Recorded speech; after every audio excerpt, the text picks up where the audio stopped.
Amém. Deuteronômio, no capítulo 10, quero convidar os irmãos para que nós possamos ler o texto que será exposto nessa noite. Capítulo 10, verso 12 ao verso 17. E Daniel, capítulo 11, verso 32. Desde já eu quero pedir para você que você deixe a sua Bíblia aberta, porque nós vamos também usar outros textos bíblicos para assim embasar a nossa mensagem dessa noite. Eu não sei se os irmãos perceberam, mas tudo aquilo que eu tentei introduzir na liturgia é por uma simples razão. Nós precisamos resgatar a soberania de Deus. Nós precisamos saber em quem nós somos como homem e quem é Deus como Senhor. E esse sermão é um sermão que vai falar ao nosso coração nesse sentido. Quem somos nós como homens e quem é o Senhor, que é o Deus que nos revela a sua majestade. Vamos ler o texto? Deuteronômio capítulo 10, verso 12 ao verso 17, leitura responsiva. Agora, pois, ó Israel, que é que o Senhor requer de ti? Não é que temas o Senhor, teu Deus, e andes em todos os seus caminhos, e o ame, e o sirvas ao Senhor teu Deus, de qualquer jeito? Não. De todo o teu coração, e de toda a tua alma. A igreja?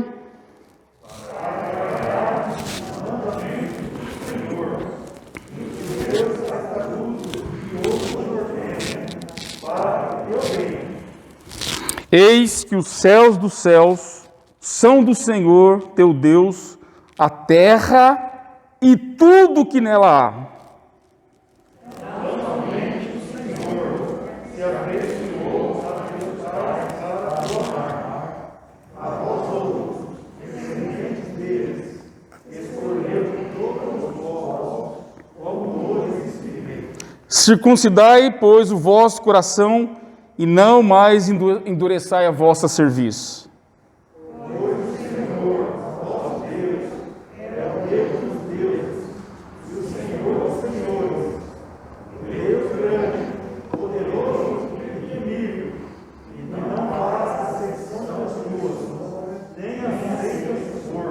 Vamos ler de novo, verso 17. Pois o Senhor, vosso Deus, é o Deus dos deuses, é o Senhor dos senhores, é um Deus grande, é um Deus poderoso, temível, que não faz acepção de pessoas, nem aceita suborno. Daniel 11, 32. Vamos ler? O que diz aí?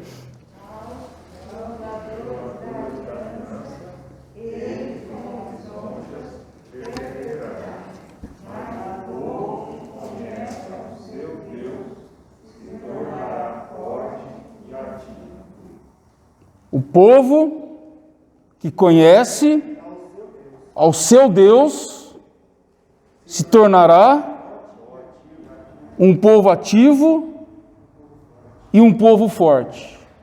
Esse povo só se tornará forte e ativo se conhecer quem é o seu Deus.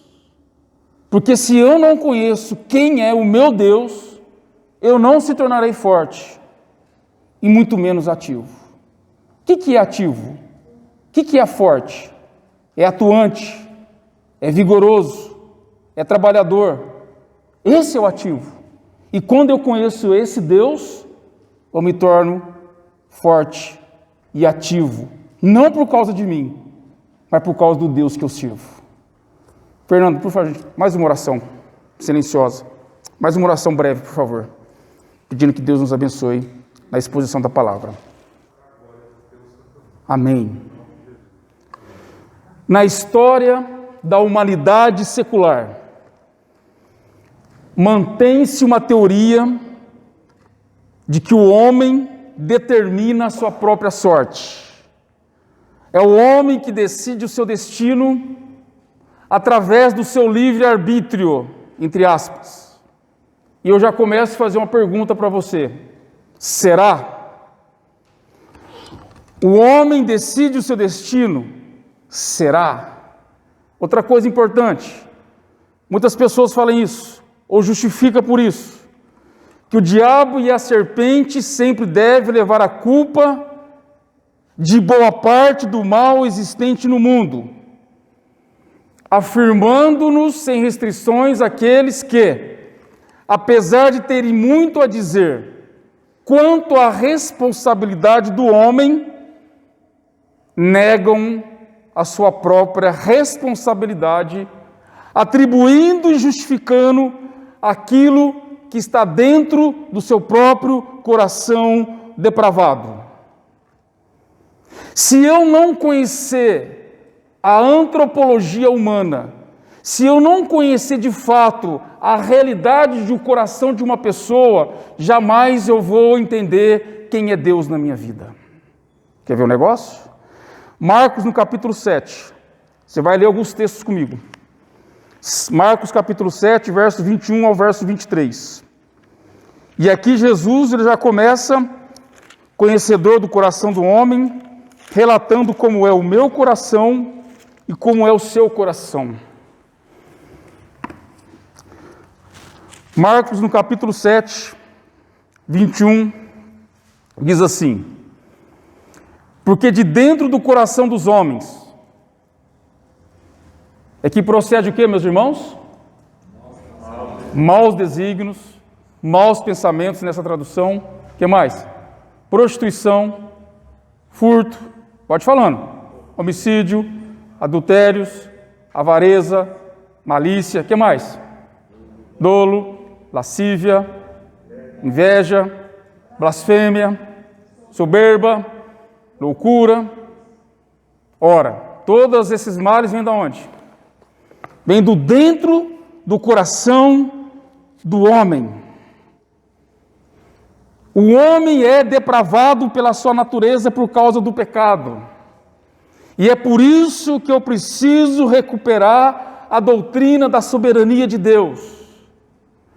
Porque se eu não entender quem é o Senhor, quem é o Deus majestoso e criador de todas as coisas, eu, pela minha arrogância, pela minha soberba, pela minha depravação, eu acho, entre aspas, que eu tenho domínio sobre as coisas.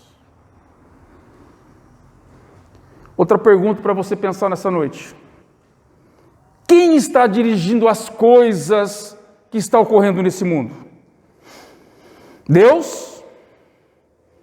O diabo? Ou o homem? Você já parou para pensar nisso?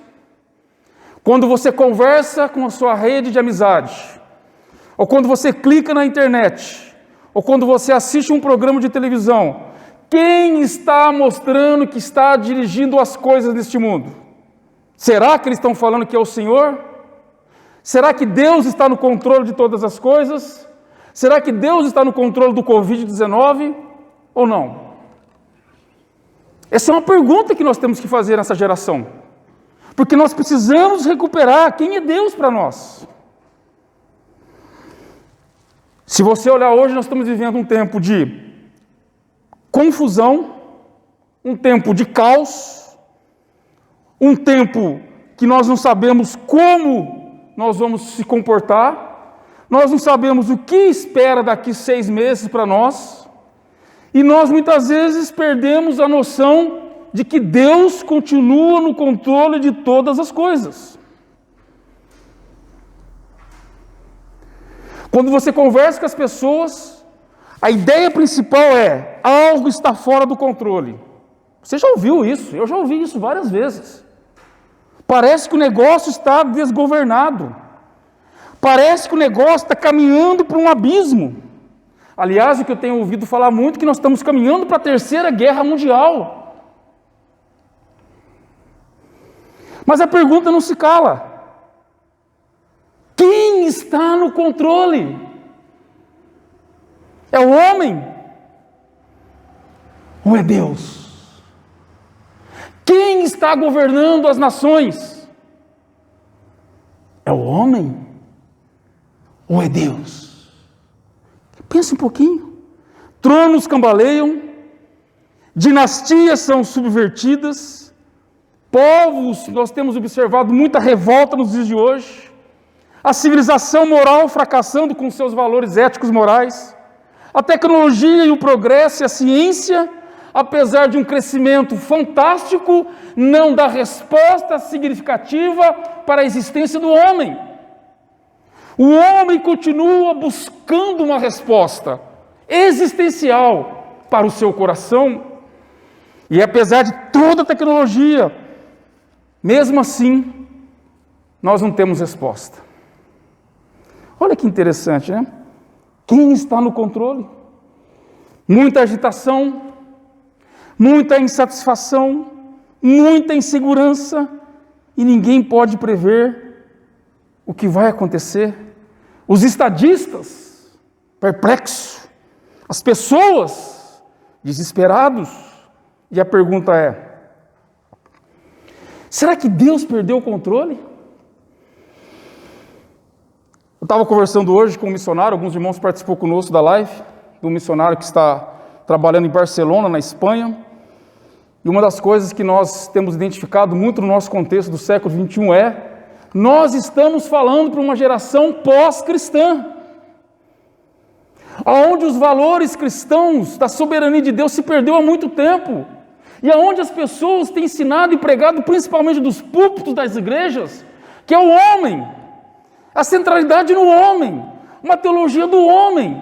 E quando nós lemos a Escritura, e eu li vários textos com você em Isaías, li em Daniel, li em Deuteronômio, mostrando que Deus continua no controle. Deus é soberano sobre tudo e sobre todos. Deus destrona reis, Deus derruba reis, Deus levanta reis, Deus manda Covid, Deus tira Covid, Deus manda guerra, Deus tira guerra, porque Deus é Deus. É Deus que está no controle, não é um homem. Por mais que o homem se ache inteligente, por mais que o homem se ache capaz, por mais que o homem se evolui na sua tecnologia, o homem é simplesmente como pó diante de Deus. Isso é importante nós pensarmos. Hoje nós vamos fazer uma reflexão restringindo o campo religioso. Eu queria que nós pensássemos um pouquinho, irmãos, de uma coisa. 20 séculos da pregação do Evangelho, certo? Nós vamos contar com a história da igreja. Cristo Jesus continua ainda sendo desprezado, o mais rejeitado pelos homens, como diz em Isaías 53, versículo 3.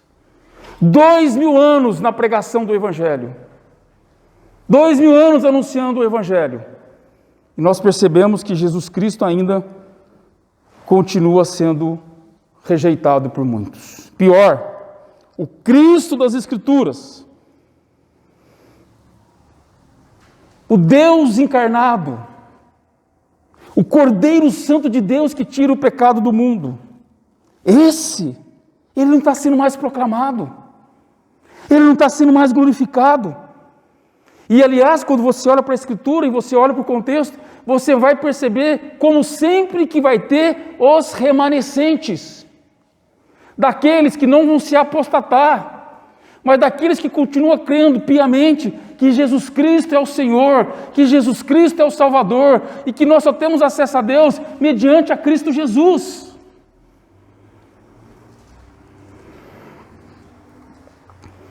Um detalhe, infelizmente constatado, é que Cristo muitas vezes tem sido renegado nos púlpitos. E nós percebemos que apesar de muitos, de forma frenética, querer atrair pessoas para as igrejas, encher as igrejas, o que nós mais vemos, irmãos, é que essas pessoas elas estão saindo das igrejas. Um dado histórico importante para você, talvez você não sabe disso, a Europa foi o berço do protestantismo, da reforma protestante. Qualquer país da Europa que você passasse, tinha a proclamação do Evangelho de Jesus Cristo. Hoje, quando você olha para a história da Europa, e eu quis trazer alguns missionários na live para mostrar para os irmãos como está a situação dos lugares onde foi um dia o berço da proclamação de Jesus Cristo. Hoje, quando você vai conversar na Europa com pessoas que vão falar de Jesus, eles zombam. Aliás, você ouviu hoje o Roberto dizendo lá que os muçulmanos, chegando na Inglaterra, eles estão comprando os templos das nossas igrejas porque eles não querem mais igrejas, eles querem que adora Alá. Você ouviu hoje? Então essa historinha toda aí que está crescendo o Evangelho é fachada, não é realidade. Não é realidade. Estão esvaziando. A Europa, que foi o berço, hoje se tornou pós-cristã. E que me chamou mais atenção, conversando com pessoas de nível muito acima de mim, intelectualmente falando, todos eles chegaram a afirmar que o Brasil está caminhando para ser um país pós-cristão. Isso é sério. Por que pós-cristão? Porque perderam a noção do que é esse aqui que deve reger a nossa vida. Que é esse aqui que tem que ser nossa confissão de fé. Que é esse aqui que nós temos que debruçar. Que é esse aqui que nós temos que ler, orar, meditar, proclamar, evangelizar. Aí você conversa com a maioria das pessoas nas igrejas, elas não sabem abrir a Bíblia. O reverendo Hernandes Dias Lopes costuma dizer, os crentes de hoje são analfabetos na Escritura. E eu pergunto, como que nós vamos impactar essa geração? Os mais velhos vão lembrar disso. 30 anos atrás, como era conhecido o povo de Deus? Era conhecido como o povo do livro. Quem lembra disso? Pode levantar a mão, irmão. Levanta a mão. Povo do livro. O povo que proclamava a Escritura. O povo que amava a Bíblia. O povo que evangelizava pela Bíblia. O povo que ensinava a Bíblia. E eu te pergunto, e hoje? O que a Bíblia é para você? Qual é o amor, o carinho e a fidelidade que eu tenho para entender o que a Bíblia está falando no meu coração? Vamos para o texto. Vamos ler o texto de Deuteronômio, capítulo 10. Olha aqui que diz o texto, ele começa dizendo, Israel, que é que o Senhor requer de ti? Não é que temos o Senhor teu Deus e ande em todos os seus caminhos. Anda nos caminhos do Senhor. Ande nos caminhos do Senhor. O que mais? Ame, sirva. Que jeito? De todo o coração. De toda a tua alma. Deixa eu fazer uma pergunta para você pensar. Será que você ama Deus mesmo, irmão? Com todo o seu coração, com toda a sua alma? Será que você ama Jesus Cristo mesmo? A ponto de você ter coragem de dar sua vida por Ele? Que momento é esse que estamos vivendo que as pessoas parecem que não tem um mínimo de amor por aquilo que é o principal da vida delas, que é o Senhor Jesus. Pois foi Jesus que morreu na cruz. Pois foi Jesus que deu sangue por mim e por você. Pois foi Jesus que nos comprou, que nos resgatou, que nos livrou, que nos salvou. E melhor, que nos vai levar para a glória, por Ele, por meio dEle, para Ele, para a glória de Deus. E eu te pergunto, qual é o seu amor pelo Senhor Jesus? Você ama Cristo? O Daniel 11:32 fala o quê?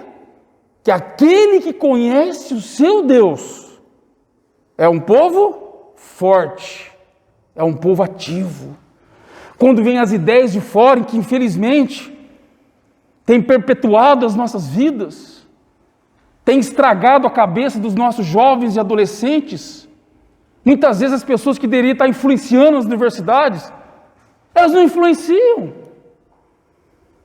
Quem influencia eles são os ismos, são os ateísmos, são os liberalismos, são os secularismos. Tudo que é ismo, tudo que não presta de ismo, está na cabeça das pessoas, menos Cristo. Outra pergunta para a nossa reflexão nessa noite é: o que será que Deus está fazendo, irmãos? Só que eu fico pensando nisso. O que passa na cabeça das pessoas? A Bíblia diz que Deus continua trabalhando. Deus não para de trabalhar. Aliás, Cristo intercede por nós todas as vezes que nós nos colocamos diante de Deus de joelho em oração por nosso bem. Ele não descansa, ele continua trabalhando. Essa é a pergunta. O que Deus está fazendo? Será que Deus está vendo o que está acontecendo nesse mundo? Será que Deus está ouvindo os gemidos, os medos, as ansiedades das pessoas? Ou será que Deus está impotente? Eu já ouvi cada coisa, irmãos, nesse tempo de pandemia. Eu já ouvi dizendo assim, Deus não está nisso. Então, se Deus não está nisso, Ele não é Deus. Porque Ele é o Criador dos céus e da terra. E a Bíblia diz que todas as coisas cooperam. E coopera aqui, irmãos, não é só coisa boa, é coisa má também. Porque Ele é o Senhor. E aí quebra, irmãos, esse espírito de arrogância do ser humano, achando que o ser humano ele pode fazer alguma coisa. Nós não temos poder nenhum. Somos dependentes. Nós somos o quê? O barro que é formado pelo oleiro, como diz lá em Romanos 9. Ou seja, Deus faz todas as coisas. Deus tem propósito para todas as coisas. Sabe por quê? Porque lá no fim, é Ele que receberá a honra, é Ele que receberá a glória, é Ele que receberá o louvor. E é por isso que nós ensinamos sólida glória, que nós precisamos resgatar nos dias de hoje. A minha pregação e a minha teologia não é para coçar o ouvido de pessoas, é para me mostrar e pregar que Deus é o Senhor. E quando eu estou diante de um Deus que é o Senhor, cabe a mim reverência, cabe a mim humildade, cabe a mim dependência. E ai de mim, como diz o profeta Isaías, quando ele teve um encontro com Deus. E quando uma pessoa tem um encontro com Deus, ele se torna uma pessoa humilde. Porque ele vai reconhecer quem ele é e quem é o Senhor. E a pergunta é, irmãos, quem é o Senhor para você nessa noite? Será que Deus está no controle do mundo? Será que Deus, Ele não está mexendo no mistério do jogo, querendo nos revelar o porquê que nós estamos vivendo esse tempo tão difícil, nessa pandemia? Outra coisa importante, será que Deus não está governando o mundo? Será que é o homem? Será que nós que nos chamamos cristãos não cremos num Deus forte? Já passou, irmãos? Eu estou impressionado quando converso com pessoas. A Bíblia fala o quê? Que a nossa boca fala o que está cheio o quê? Coração. E se conversa com as pessoas. E quando elas abrem a boca, irmãos, dá desânimo. Não é uma palavra de bênção. Não é uma palavra de fé. Não é uma palavra de esperança. É murmuração. É reclamação. É desesperança. Quando eu olho para a Escritura, eu tenho esperança. Quando eu olho para Jesus, eu tenho esperança. Quando eu olho para Deus, eu tenho esperança, porque a minha vida não está pautada em mim, a minha vida está pautada no Senhor. É Deus que controla. E se eu estou passando por isso, louvado seja Deus. Porque lá no fim, nós vamos entender que Ele tinha um propósito para todas as coisas. Todas as coisas vão cooperar, sejam boas, sejam más, para que o plano redentivo de Deus se cumpra através do Deus Pai, do Deus Filho e do Deus Espírito Santo.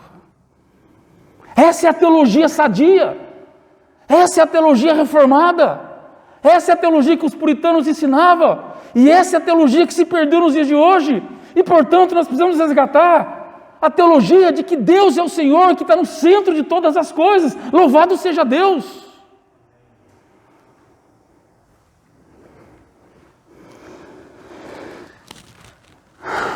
Deus fraco. Será que o nosso Deus é um Deus fraco? Será que nós, como crentes do século XXI, nós cremos em Deus, irmãos? Quer ver eu deixar você com uma pulga na orelha? Quando eu vou resolver uma situação e um problema, como que eu resolvo?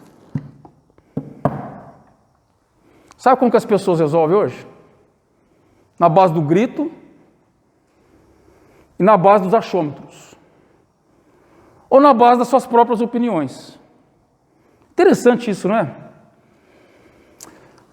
Quando eu conheço a Bíblia, e a Bíblia está encharcada de Gênesis e Apocalipse,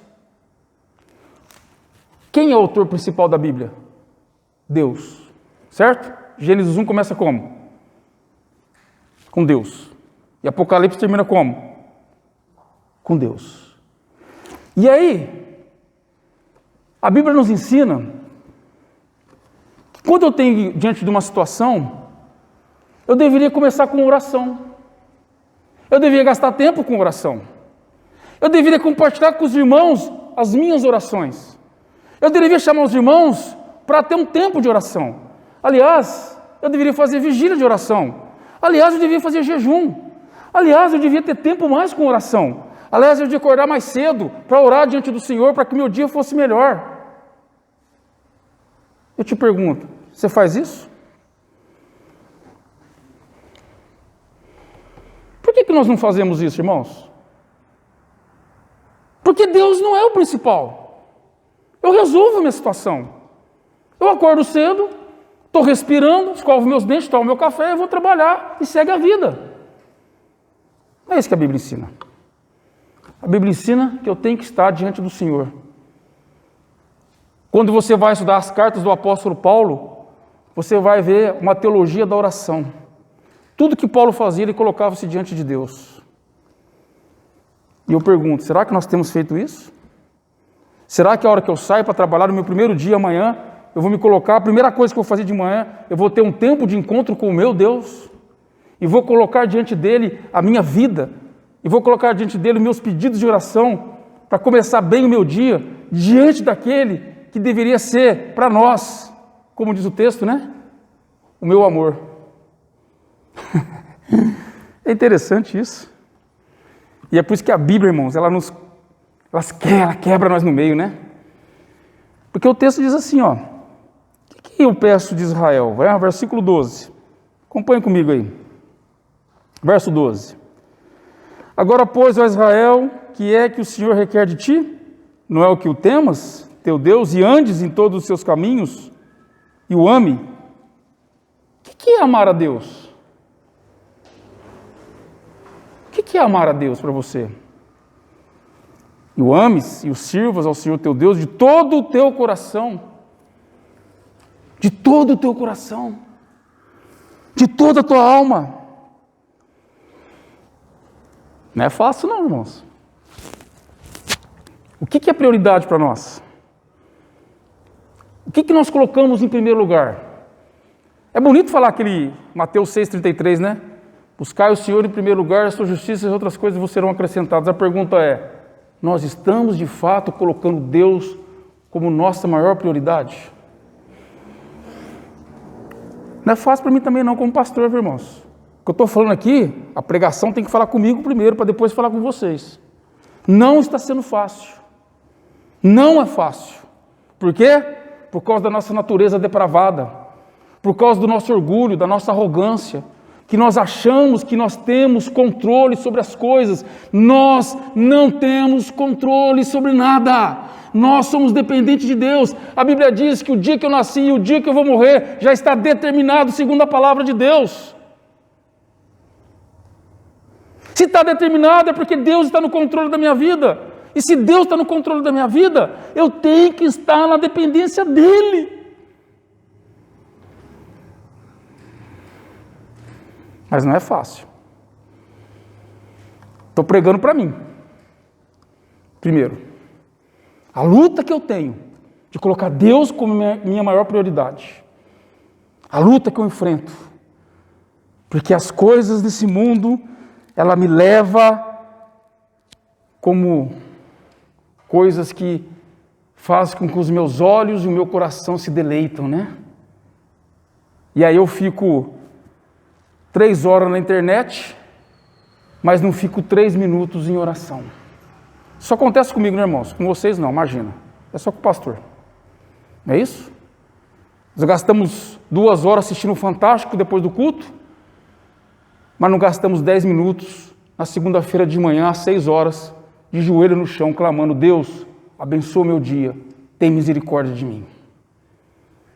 Nós fazemos isso? Por que nós não fazemos? Porque nós não amamos a Deus de todo o coração. Sabia disso? Quem cumpriu isso foi Cristo. Você só vai amar a Deus, e aqui está a graça, por meio de Cristo. Cristo cumpriu os mandamentos do Antigo Testamento. Eu e você jamais cumpriríamos. Porque Deus, Cristo Jesus, foi o Deus perfeito, que amou a Deus sobre tudo e sobre todos. E é por meio dele, então, que nós amamos a Deus. Isso faz toda a diferença na vida de uma pessoa.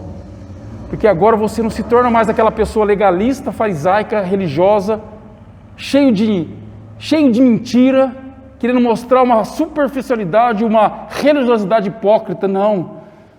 Você reconhece, eu reconheço, como eu sou pecador, como eu sou depravado e como eu preciso diariamente da graça de Jesus Cristo na minha vida. Essa é a diferença. É Cristo que é exaltado, é Cristo que é glorificado. Sola Christus. Vamos caminhar. Lá em Judas capítulo 8, queria que você lesse lá o versículo 8. Se eu pudesse ficar aqui pregando até as 10, irmão, é pena que a gente tem que dar uma corridinha aqui. Mas lá em Judas capítulo 8, queria que você lesse lá, acompanha lá, por gentileza. Quem achou pode ler para mim, por favor. Uma voz forte. Lê para mim, Roberto. Eu quero correr aqui.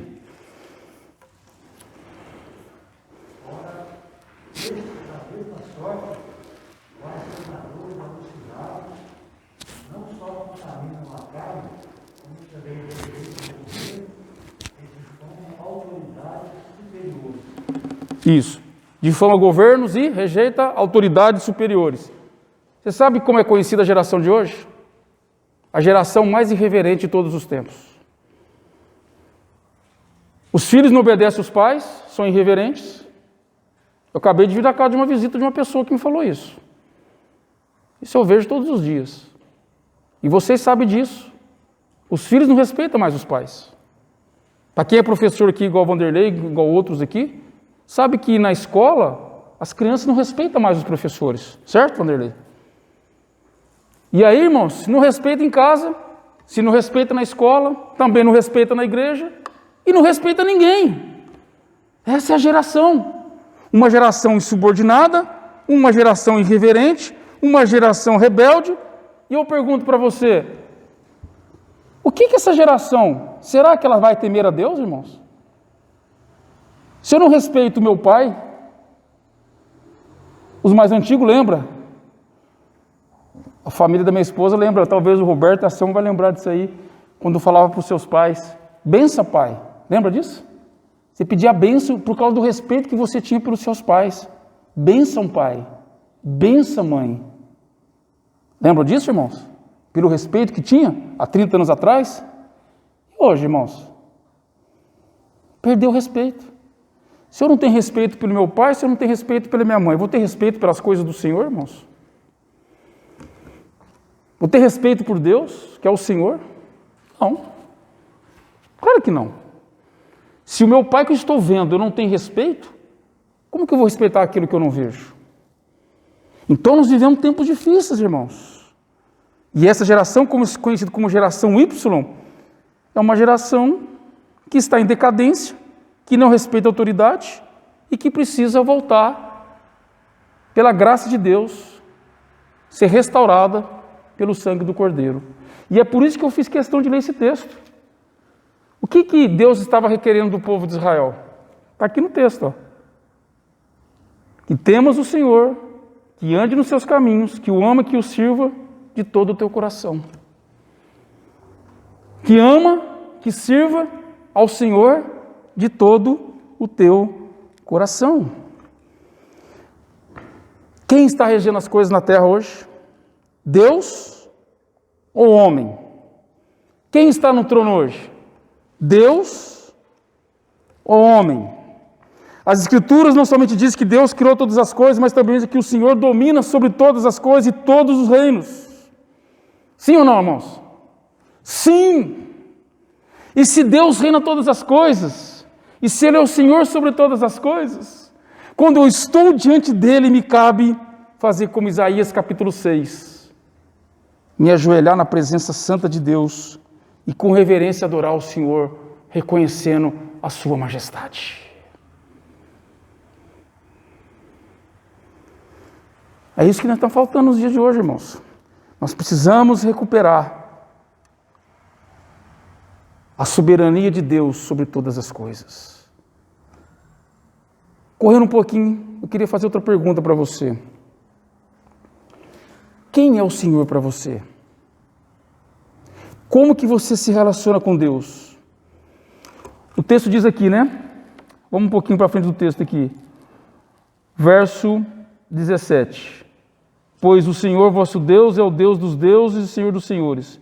O Deus grande, poderoso e temível, que não faz acepção de pessoas, não aceita suborno. Verso 15. Tão somente o Senhor afeiçoou dos teus pais para o amar, a vós outros, descendentes dele, escolheu de todos os povos, como hoje se vê em ti. Olha que interessante. Aqui nós entendemos a doutrina da eleição. De todos os povos, Deus escolheu um povo.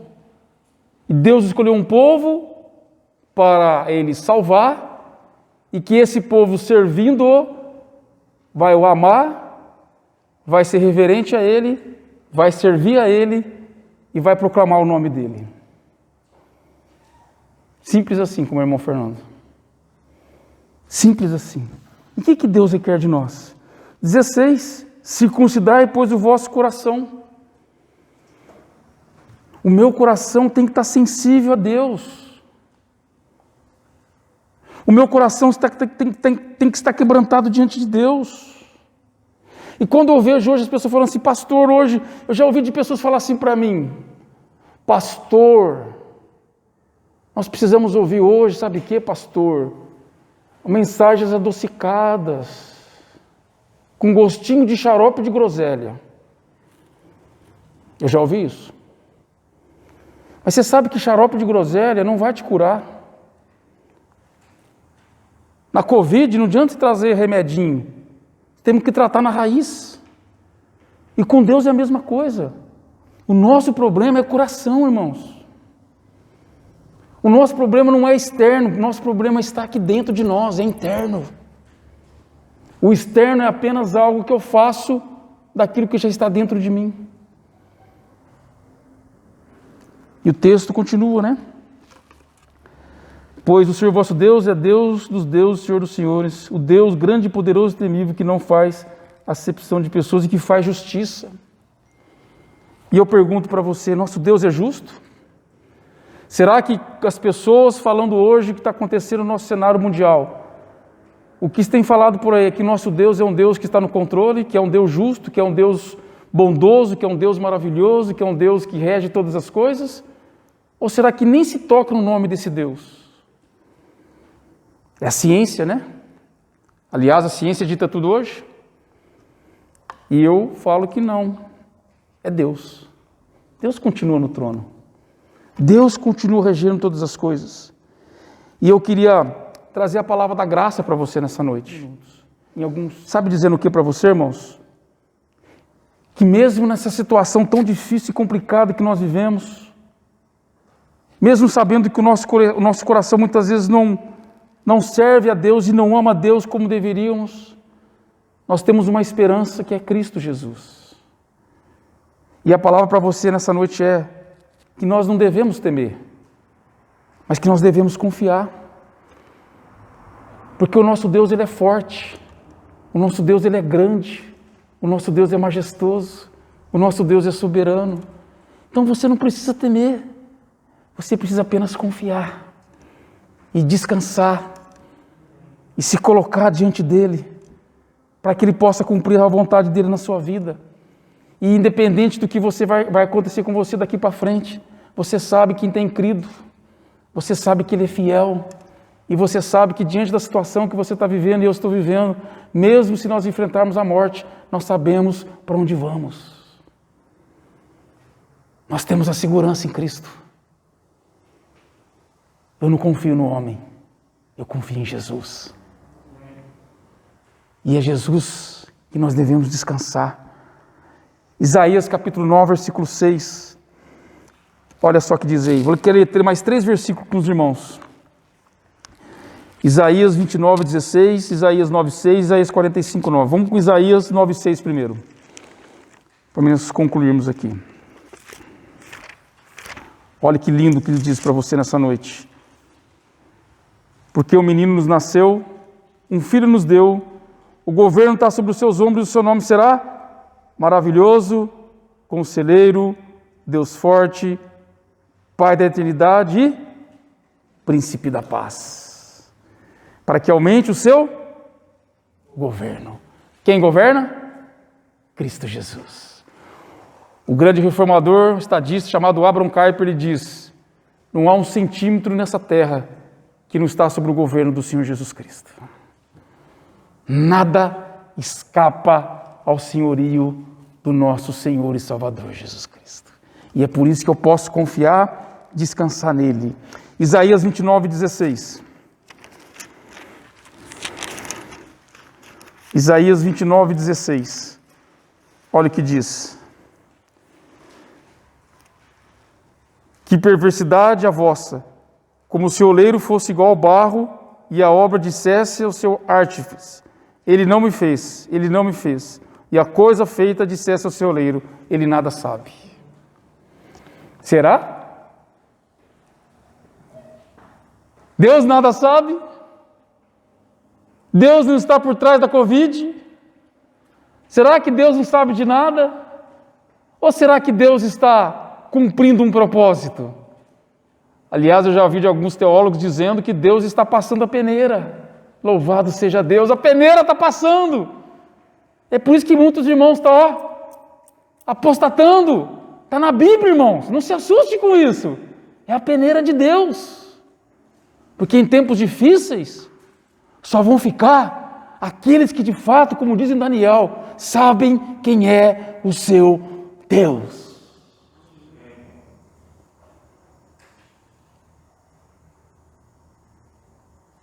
Teve um pastor amigo nosso essa semana, gente. Não vou falar o nome dele aqui, para não dar problema, mas ele foi ameaçado e ele apanhou aqui no Brasil, um pastor presbiteriano. Estamos vivendo tempos difíceis. Tempos difíceis, irmãos. Mesmo assim, a palavra que eu quero deixar para você hoje é: continua confiando em Deus. O homem pode matar o nosso corpo, mas jamais vai matar a nossa alma. Porque a minha alma está nas mãos daquele que é o Senhor e Salvador, Cristo Jesus. Então, quando eu confio e quando eu conheço esse Deus, nada me traz medo. Porque eu sei em quem tenho crido, e Ele é poderoso para me guardar até o dia final. Outro texto é Isaías 45, 9. Se eu pudesse ficar lendo a Bíblia com os irmãos, eu ficava aqui a madrugada inteira, comendo como Jeremias diz. Jeremias diz assim, quando eu achei a palavra de Deus, eu comecei a comer, tão gostoso que era, para me alimentar a minha alma. Olha o que diz aqui Isaías 45, versículo 9. Ai daquele, vamos ler todos juntos para participar, senão vocês dormem, né? Verso 9. Ai daquele que... Com quem? Continua. E não passa?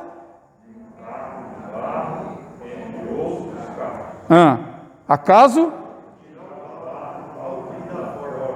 Que fazes ou? Ai daquele que contende com o seu Criador, não passa de um caco de barro. Não passa de um caco de barro. Nós somos o caco de barro. E só estamos aqui pela graça de Jesus.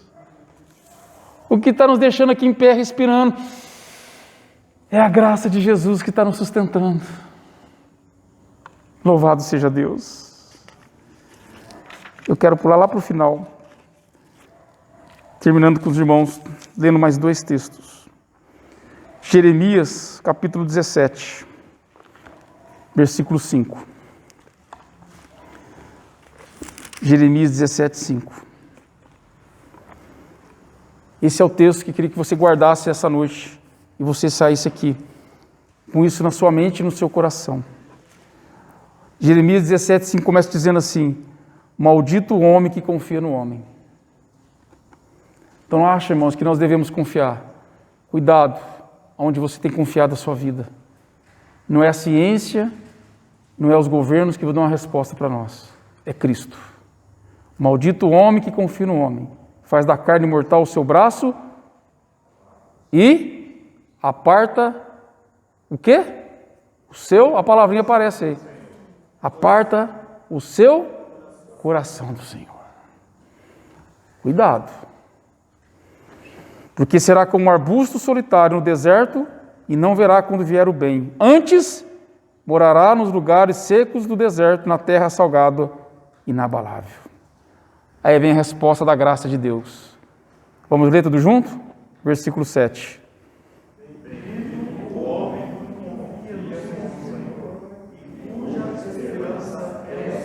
Amém.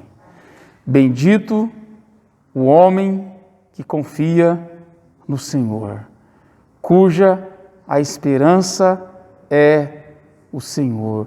Porque ele é como árvore plantada junto às águas, lembra do Salmo 1? Que estende as suas raízes para o ribeiro e não receia quando vem o calor, mas a sua folha fica verde, e no ano de sequidão ele não se perturba e nem deixa de dar fruto. Pode vir tempestade, pode vir Covid, pode vir inflação, pode vir desemprego, pode vir a morte. Eu estou no Senhor. Pode acontecer o que for, eu estou no Senhor.